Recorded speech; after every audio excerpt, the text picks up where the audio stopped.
What's your creepy neighbor story? We had a weird neighbor that was sort of a reclusive cat lady, but oddly liked to be up in our business all the time, like reminding us to mow the lawn, etc.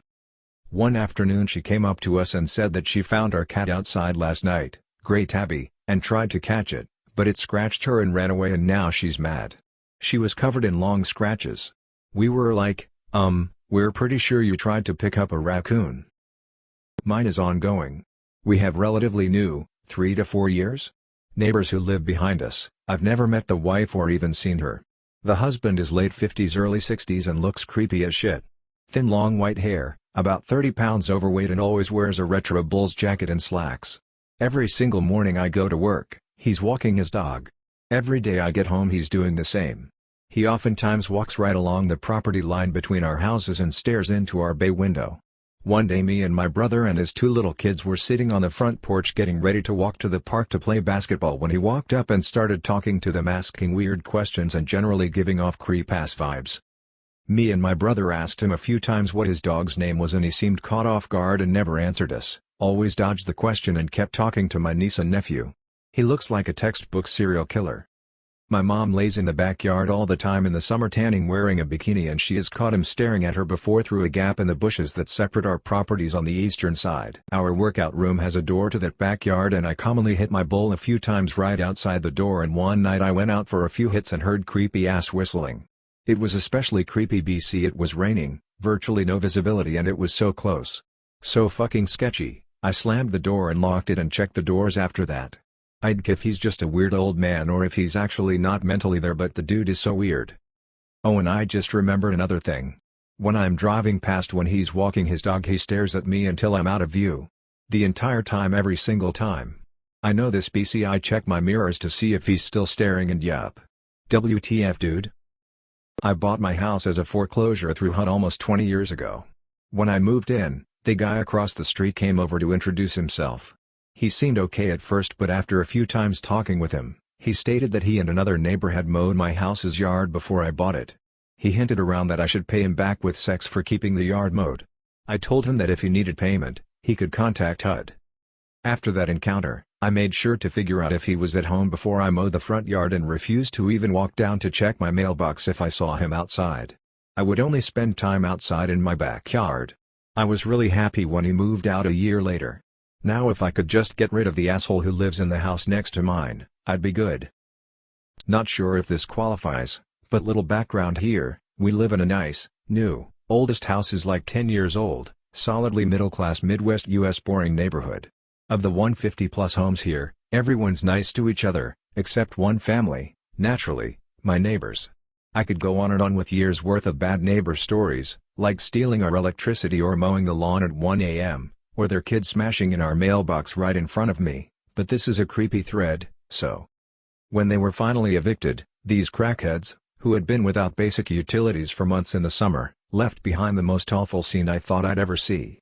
Inside the house, they had not only torn out every wall looking for copper wiring, had stripped every fixture, sold every appliance, but they'd also stopped using the bathroom. There were feces everywhere. But that's not the worst of it.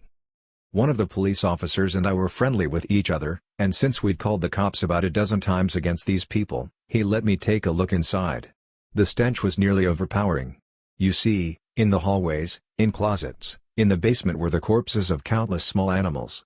These people bred dogs for a while, and so that's what we assumed were these poor dogs' rotting carcasses, literally everywhere. How people live like that, I'll never know. Meth, I guess. We have land deep in the forests of northern Wisconsin. There was a dispute between my family and an adjacent family involving them hunting on our land without our permission, as well as setting up motion-activated cameras around the forest to track deer. Long, predictable story about family land disputes, but when legal action was threatened the cameras disappeared and we settled on a just ignore each other stalemate. They moved away after a few years. A couple months after they left, my dad went into the cabin we were building and somebody had broken in and made an intricate nest about a foot wide out of twigs, vines, and branches and had left a crow's skull and feathers in the middle of the dining table. Not really creepy, but odd. There is this one guy in my, densely populated, neighborhood. We seem to operate on the same schedule, since we see each other at the bus stop almost every day. We never talk much, He always just asks me for a cigarette and I usually give him one.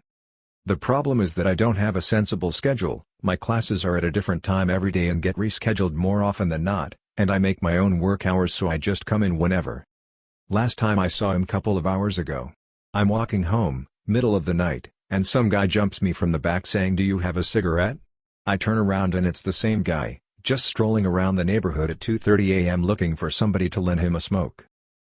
Not necessarily a neighbor story, but happened when I was at a friend's house a couple blocks from mine. I was about 16 at the time, me and a few friends were hanging outside a school just down the street from where he lived. It was around 11 p.m. and we were sitting underneath a streetlight in the school's parking lot. A few kids about 10 or 11 years old accompanied by a kid about our age passed the school, probably 40 feet from where we were. We didn't think much of it, but it was kind of strange to see at 11 at night.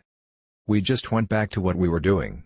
About 5 minutes pass by, and a group of 4 or 5 guys, about 18 or so, are running past. They slow down, and one of them yells over to us and asks if we've seen a group of kids nearby. We just answered with a quick no and went back to what we were doing. They walked over to the school's sign, which was about 80 feet from us. There they stood, just acting like they were hanging out. We didn't think much of it, but after a while we started heading back to his house. We noticed that they were looking at us as we were crossing the street. We hurried and got back to his house. We were kind of weirded out by it, so we thought we should probably just lock up the house. We were all hanging out in his living room, about 2 minutes after we got back. His front door starts shaking and the doorknob was moving. We all looked at each other like, is this really happening? Then there was banging on the door. I peeked out through the window onto the porch. Sure enough, there was one of those guys from earlier, standing there ramming into the door. We had no idea where his friends were, but we all grabbed things to defend ourselves just in case any of them were to get in. One of my friends went into his kitchen to check his patio door. The guy at the front door ran off the porch. We went into the kitchen thinking maybe he was going to try the back of the house. It was just a glass sliding door after all. We waited and waited, for nothing. He left. I have no idea what the guy's intentions were, if he would have got in, who he was, nor why he followed us back and why none of his friends seemed to be with him. But thankfully none of them ever came back. But it was one heck of an experience. Our high school assistant principal used to live across the street from us. Really nice family, pleasant house, complete with in-ground pool and a 2-car garage with decades of old Playboys stacked neatly in the corner. They eventually moved. New neighbors then moved in and slowly turned a great small-town residence into what is likely a drug den. The garage door rotted clean off and they replaced it with a tarp, forever. They filled in the in-ground pool. Dilapidated cars began showing up on the front lawn. Police make a couple home visits per year, one time forcing the neighbor to move most of his lawn cars to the backyard. The few times my mom interacts with the neighbor, the discussion is laced with paranoia and reassurances that nothing's wrong. Every time I go back home I'm just waiting for that place to have burned to the ground. I mean, I hope it doesn't, but the downward spiral has been so pronounced for so long that it honestly almost feels inevitable that things are going to end up hitting a crescendo in dramatic and potentially depressing fashion. Our backyards face each other. Whenever I am in my backyard unoccupied by a male, which is often, as I am a widowed mother of 2, so, they stand outside and stare at me but do not engage in conversation. They tell their children not to talk to my children. And they will let their loud as fuck dogs out to bark at us if they aren't up to oddly watching my business.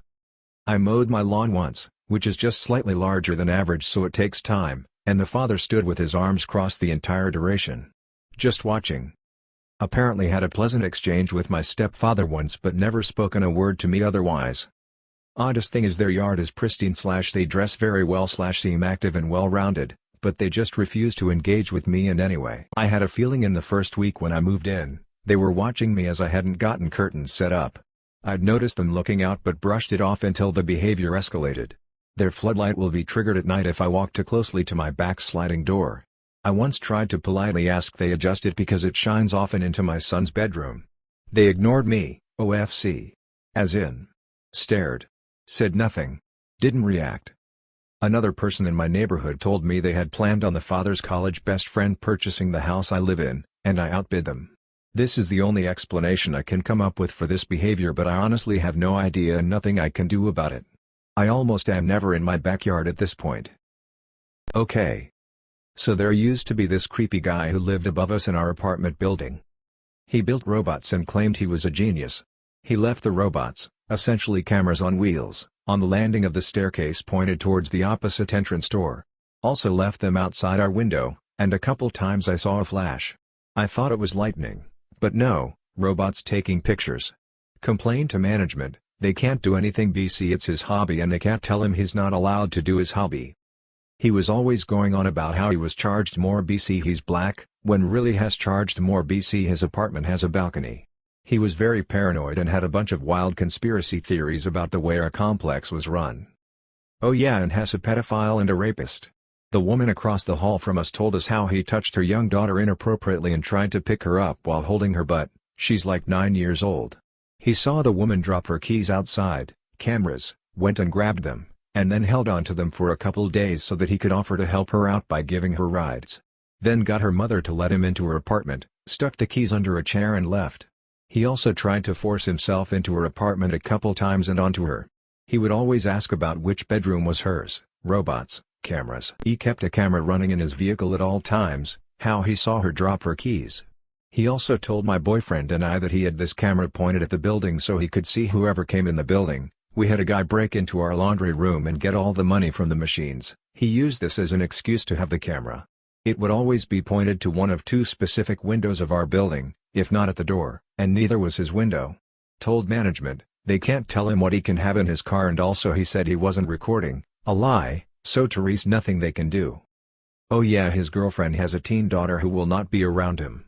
I saw her sitting on the stairs once and she heard him coming and fucking booked it out of the building. She doesn't live with them, for I assume her own safety.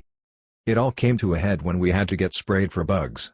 If you didn't prep your apartment how they needed it, they were going to charge you for the visit. Well, he didn't prep anything and there were a few other people who didn't either and they all ended up getting evicted. Turned out the guy put locks on the doors inside his apartment so they couldn't get in anywhere. But he of course claimed they were just trying to get rid of all the black people in the complex. Not true. Like 80% of the people here are black and they had good reason to kick him, specifically, out. I'm so happy he's gone. It's so much nicer here without him. Not that creepy but still kind of strange. Back when I attended university I had this typical forever alone virgin neighbor at the 3rd floor. I woke up to the doorbell the other night, but being still sleepy I took my time to answer the door. By the time I reached the door he already had woken up the entire house. I then expected it to be something like an emergency so adrenaline took over and I was awake pretty fast. I took a knife from the kitchen with me in case I needed to defend myself, as I didn't know what's the matter. So I open my door and my neighbor is standing in the hallway all naked, his clothes lying on the floor and his door closed. He turns around, notices the knife in my hand, I look down, realize this guy is naked. His eyes widen, he apologizes to have waken me up, then walks down the stairs.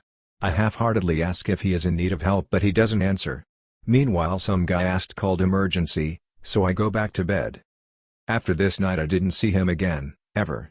He was still living on the same floor but managed to avoid crossing ways with me until I moved out 2 years later. Thanks for watching.